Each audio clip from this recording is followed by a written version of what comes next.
అందరికీ నమస్కారం. పెద్దలు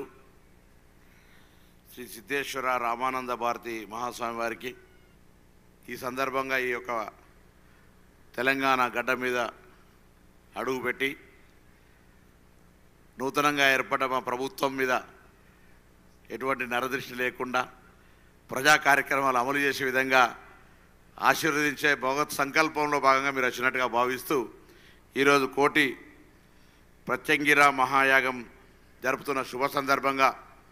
విచ్చేసినటువంటి పెద్దలందరికీ భక్తులకు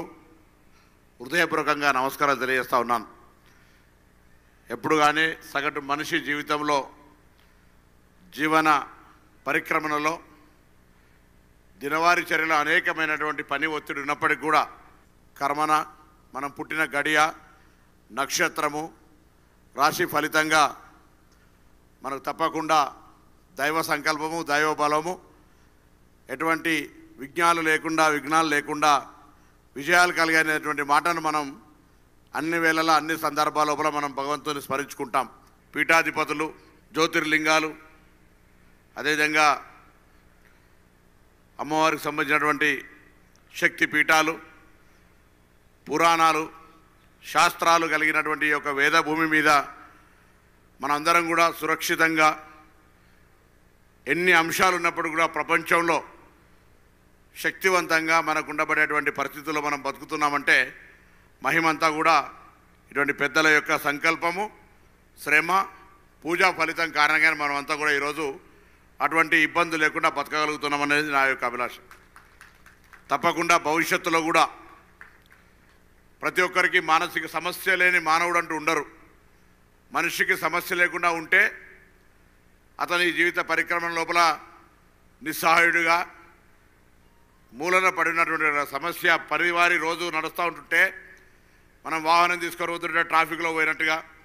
మన జీవిత చక్రాన్ని ముందుకు నడిపే సందర్భంగా అనేక సాధక బాధకాలు ఉన్నట్టే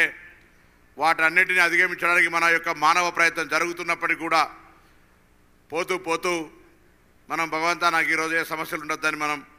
గణపతి దేవుని మొక్కున్నట్టుగా సిద్ధి బుద్ధి యోగా అనేక గణపతుల రూపంలో గణపతులు మనల్ని ఆశీర్వదిస్తాడు. తప్పకుండా మేము కూడా వచ్చేటువంటి ఒక ప్రయత్నం చేస్తాం. అమ్మవారి పిలుపులో భాగంగా ఆశీర్వచనం తీసుకొని, ఎందుకంటే దినవారి చర్యలో అనేక సందర్భాల్లో నరదృష్టి ఎక్కువ ఉండేటువంటి పరిస్థితి ఉంటుంది కాబట్టి